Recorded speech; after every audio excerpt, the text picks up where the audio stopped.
Today on the Tom Kelly Show, my friend Clayton Fletcher talks about his book, The ROI of LOL. ROI stands for Return on Investment, not ROI. Let's start the show. The Tom Kelly Show. Everybody, I want you to go to the Tom Kelly Show. I want you all to know about the Tom Kelly Show. So here we go. So content warning, spoiler alert. How can stand-up comedy make money for you and your business? You are experiencing the Tom Kelly Show. It is Saturday night, November 18th-ish? Sure, if you say so. If we say so. It's the Saturday before Thanksgiving week, and I just did a great show at the West Side Comedy Club with my friend Clayton Fletcher. And our friend Mark Epstein, who has been on the show lately, he was talking about how he hates my interviews. He hates it when I do interviews on the show. So this is for you, Mark. But I think the reason why Mark hates interviews is I don't clearly say at the beginning why an interview is good for you, the listener. And my friend Clayton here wrote a book, and I have not read it. I just saw Clayton at the club, and he was telling me about his book, and I'm like, dude, why don't you just come to my apartment after the show and I'll be a stop on your press tour? And the book is about how Clayton teaches stand-up comedy to corporate executives. And, you know, some of you are corporate executives, some of you have jobs, and some of you are flipping over to the Tim Dillon podcast right now. Whatever it is for you, I thought maybe my friend Clayton could give us our Thanksgiving week update here. So real quick, you're a stand-up comic. How long have you been doing stand-up? Oh, over 20 years. Is it that long? Yeah. How long have I known you, though? Less than that, right? Yeah. We probably met once things got reopened after the pandemic. Yeah, that's how I feel like I've known you, even though you've been doing it for a long time. Yeah. So without getting into, let's start about this. What is this book? Why is it important? Okay, so the ROI of LOL is a book that helps business people learn the things that comedians should learn. And it's not just stand-up. It's stand-up, improv, and sketch comedy. Okay. All broken down into the lessons that we learned from learning how to practice each one. But we're not trying to find out who's the funniest at the office or something like that. We're trying to get you outside your comfort zone and learn the things that the comedians who practice these different disciplines know. And so that's what it's all about in a nutshell. So, I mean, you would think, especially in this age of cancellation, right, that, God, bringing comedy into the workplace is probably a dumb idea to some people. Why is it not? So the first thing we want to do when we start working with a new company is sort of set the guardrails or the guidelines, however you want to say it. It's about, look, you know, Tom and I perform at West Side Comedy Club here in Manhattan. If we do a late show for a bunch of drunks, we can talk about things that I wouldn't have you talking about in your conference room at work, right? So we kind of talk about that right off the bat. And we say, if you have something that you think might work and make all your coworkers laugh, but you're also a little unsure whether it is inappropriate, it's inappropriate. Yeah, so okay. Leave it out. So that's actually a fun guideline for comedy. If it feels inappropriate, it's inappropriate. Or if you have a little doubt and you think it might possibly be inappropriate, but probably not, it is. It's inappropriate. We don't take those kind of chances. There's plenty of, fun to be had without going into the bedroom or sex, drugs, rock and roll, all that kind of stuff at work. Wait till you get on stage at midnight. I just want to repeat everything you just said in like a manager voice. There's plenty of things you can talk about besides sex and drugs. That's right. I keep thinking of that scene from The Office where Michael wants to perform the Chris Rock difference between white people and N-word bits. Oh, no, black people and N-word bit. Right. Does that come up in your teaching or stuff like that? Yeah, I mean, like we just tell them right off the bat. We borrow a phrase from the New York City Department of Sanitation. When they first announced that we were going to start doing recycling many years ago here in New York, they had these big posters everywhere, and they didn't want us to get confused. And they said, when in doubt, leave it out. And so I say that, it rhymes, so it must be true. Okay, obviously. So you know what I love? You're such a funny comedian, and so much so that I really don't take you seriously as being in a corporate environment. Did you have a corporate job before comedy? No, the first office I ever went to was the office of my co-author 15 years ago. Okay. This book was also written by Steve Cody, who's the CEO of a PR firm here in New York called Peppercom. and he had taken some kind of stand-up class at Caroline's or whatever. And Right. I was hosting that night. There's a bunch of new people that had just finished a class. And I went up to this guy, not realizing who he was. And I said, I thought you had a pretty good set. And if you want to get started in comedy, I can introduce you to some friends that I have. And maybe you can, I can tell you where the good open mics are, stuff like that. And he's like, well, I don't even know if I have time for that. I'm just like, I'm a businessman. I said, well, I could help you if you want to do it. And he's like, you know what, why not? And that was 15 years ago. And now we do this for everyone who works for his company, and also, some of their clients and just some other people that they introduced me to go out there. I'm the chief comedy officer. Oh, you're a CCO. You're a CCO. Yeah. And it's fun because I like to watch people get outside of their comfort zone and try something they might never have thought that they would be good at. And then sometimes the ones that you think will be good at it, because he's like, manager of the year, like Mr. Personality, they end up bombing. And the ones that are like super quiet, like, just wallflowers, they end up getting on stage and being hilarious half the time. So you just can't predict it. And it's really fun. Okay. So this is an interesting one. When you teach the class, how long is the class? It's like 3 hours for the first session. Okay. And then after the first session, do people start doing stand-up?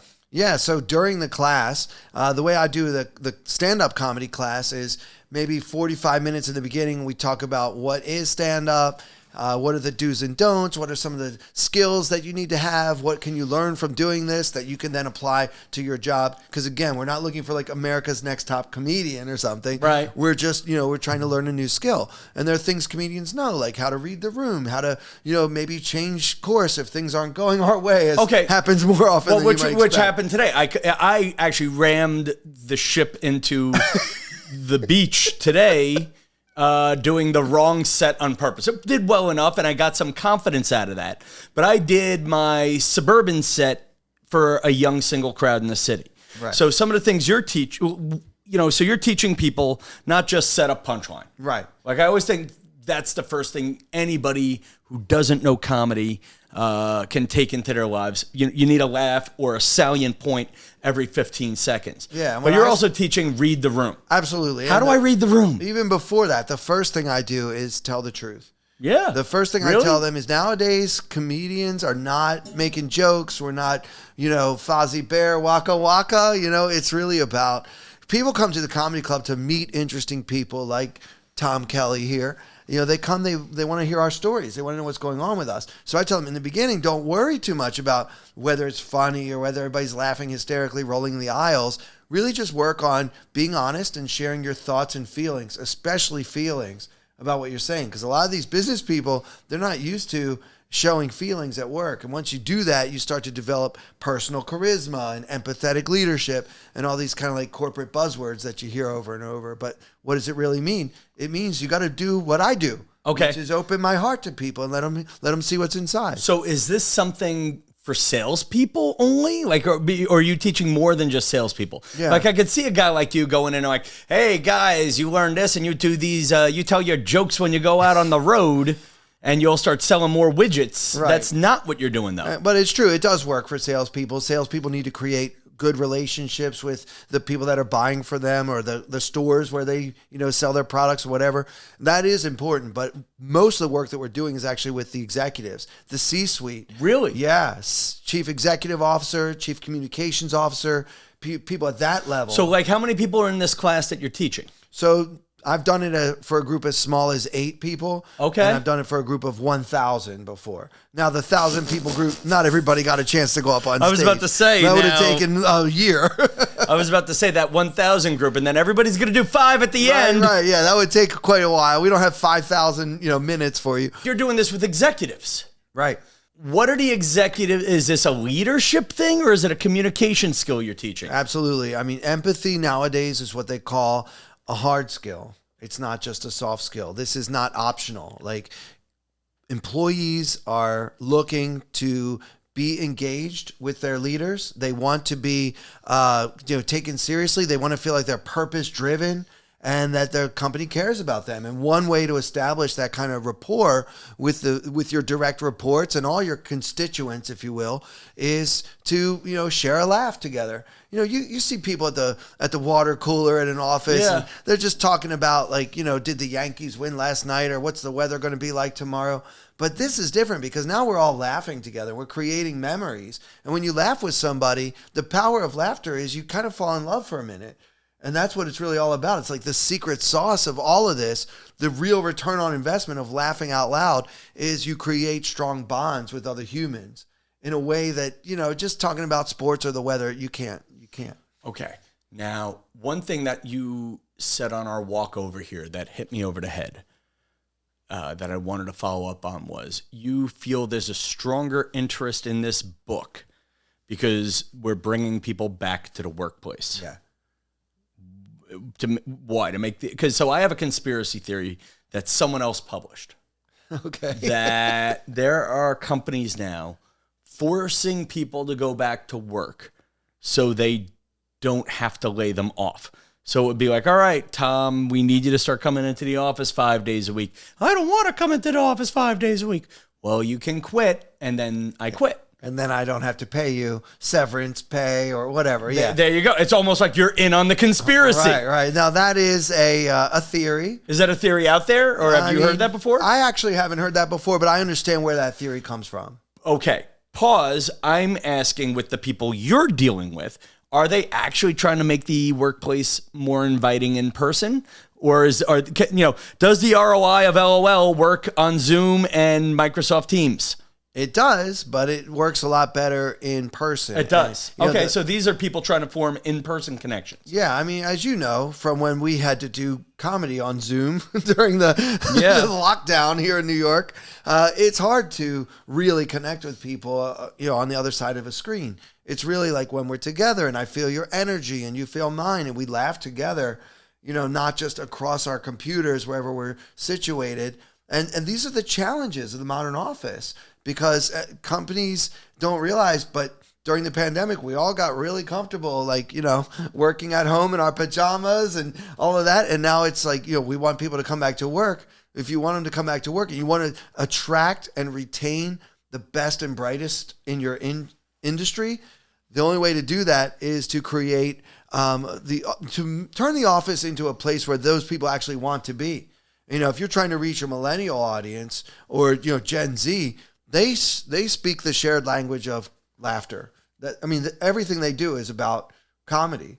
They're on TikTok all day, they're watching funny videos, and they send each other funny memes. They go on Twitter. They do all these different things that are comedy based. That's in a different way than someone from maybe our generation. No, but that's another thought. There is, in this age of bringing in young people into the office, and I think this works for teachers. I know I have some teachers and nurses who listen to this, but in this age of people staying home for 2 years and not going to live comedy shows and not going to improv shows or interacting with one another, in this age of comedy being boiled down to 15 seconds of crowd work, do you address that in this?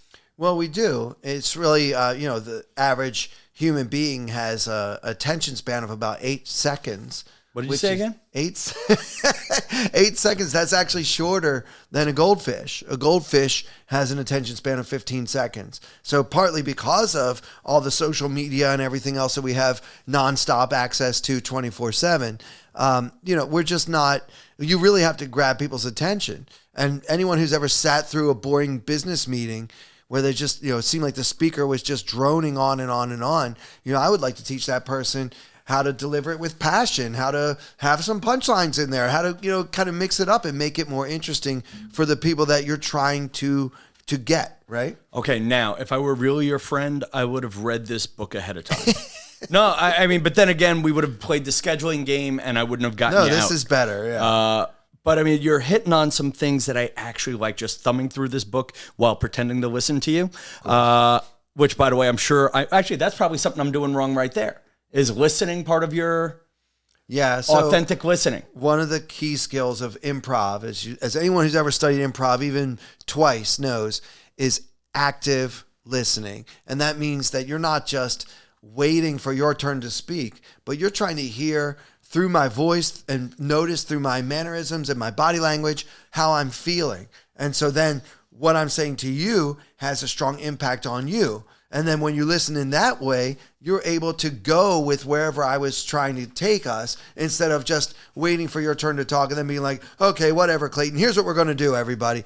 And, if you have that kind of boss at work, you know that it's really hard to like feel like you're part of the group there. And that's really the problem. Yeah, no, whatever, Clayton. Here's what I want to talk about. But all kidding aside, you talk about how intuitive you are right now. You happen to bring up just a point I needed to be reminded of, which is sketch comedy and improv comedy. I was always taught when I took classes at Upright Citizens Brigade, yes and was an important skill. So important. And I just stumbled into the rules of yes and, which are, or what I would call yes and. Accept all the creative and wild ideas. Yeah, you can't argue with the idea. Yeah. The first idea is the best idea. We're going to try it. We're going to go with it. Okay, and then your next point is build on someone's idea. So like if someone comes up with a bad idea, and actually let me read through this. Don't criticize other collaborators' ideas. I mean, I grew up on Long Island. I grew up in Brooklyn. The first thing you're supposed to, and I'm half Italian.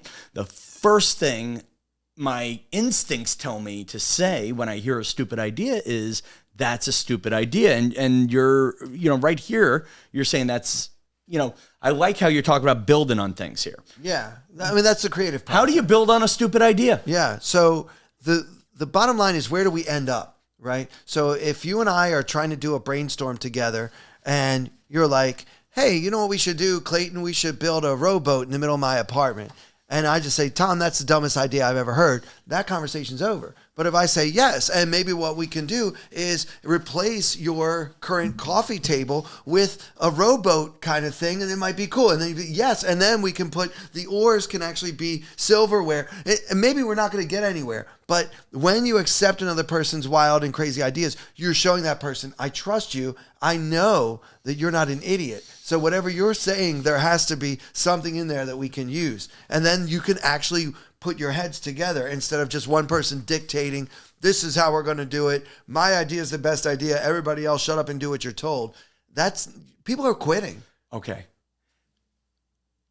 So 2 things. One, the question I wanted to ask was, what if they are an idiot?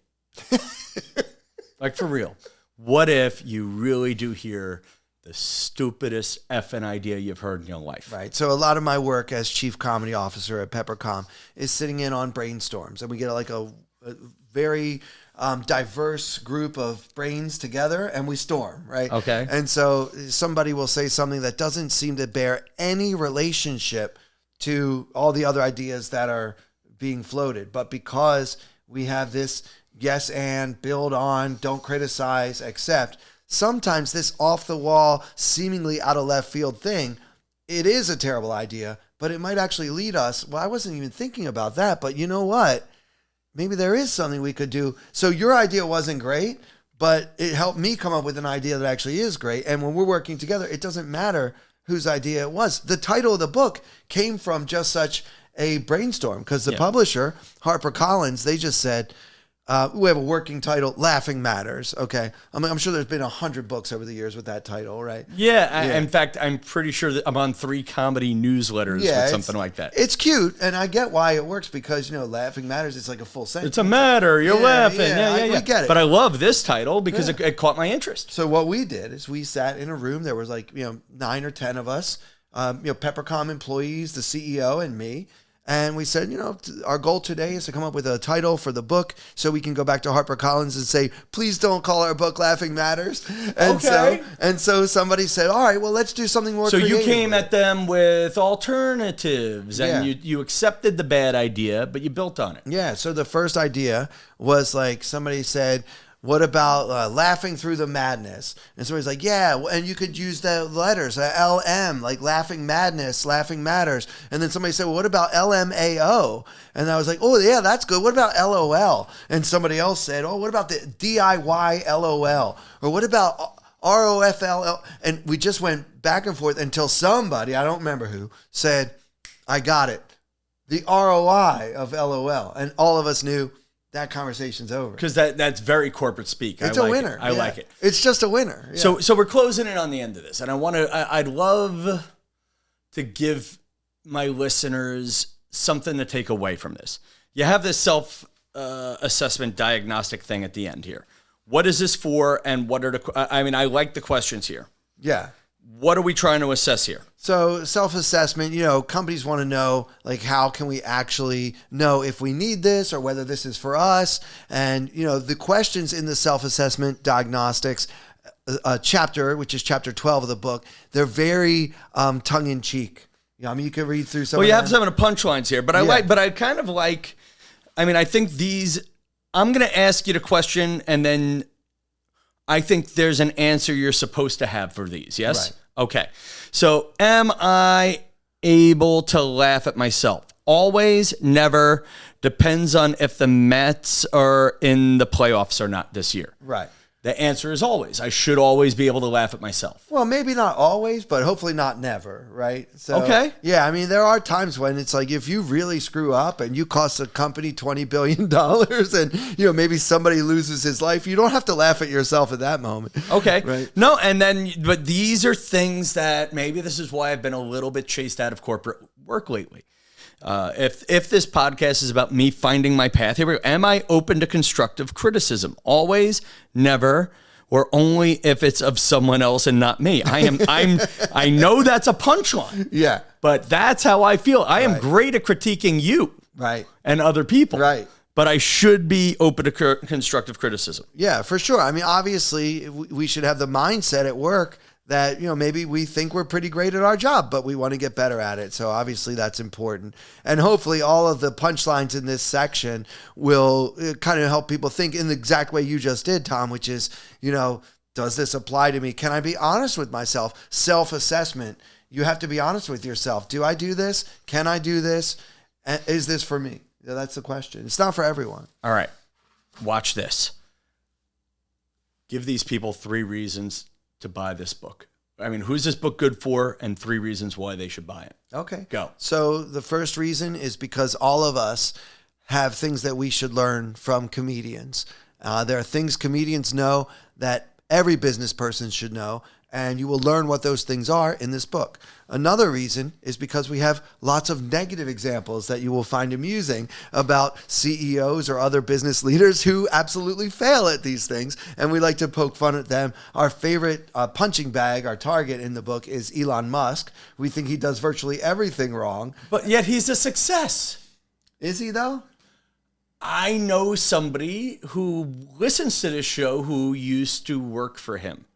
And he says, with a little bit of candor, or a little bit of a sigh and a pause like you just did, but yeah, he thought Musk was the best boss ever. Okay. But demanding. Right.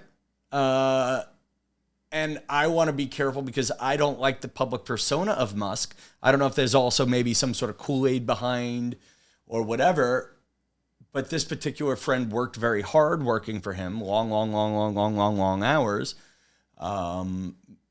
I don't know if Elon Musk doing jokes would have helped. And frankly, Elon Musk is doing jokes. Right. And it's not helping. It's not helping. And that's the thing. This book is not, you will learn comedy-based skills, but at the end of the day, it's not really about joke telling. It's about empathetic leadership, building your personal charisma, creating a healthy and productive workplace culture through the skills that comedians know. I see you're reading our endorsements. There's Gary Goldman on the back, a good friend of mine who decided to endorse us, which I appreciate. Hold on. Did anybody just hear a name drop? Yeah, there it is. Yeah, no, it's a listen. I can't wait to get into this. And I promised you, I know you have a show to get to, and I want to get this up for tomorrow. Thank you for your time. And we could get this on all the big bookie websites. Yeah, Amazon or Barnes & Noble or wherever else you normally buy books. But we also have our own website, which is ROI LOL.com. Or Roylol. That's better. I'm going to start actually, the inside joke I wanted to make at the end of this was the guy who owned a LOL comedy club that just closed down. Right. His name was Roy. That's right. I didn't even put that together until just this minute. It took me a minute. Yeah, I've been resisting that because it's just for us, fun. It's just for us. Yeah. But yeah, but anyway, it caught my eyes. So listen, folks, Clayton's a good guy. If you're into books and into improving your workplace, I got a good feeling about this one, friends. Listen, new podcast. I'm going to do a short one for Wednesday, but new podcasts every Monday and Wednesday. If you're new to the Tom Kelly Show, hit subscribe now on your favorite podcast platform, whether it be YouTube or one of those audio platforms. Please do that now. And comment where you can comment, share where you can share, show love where love can be shown. Happy Thanksgiving, everybody. There you go.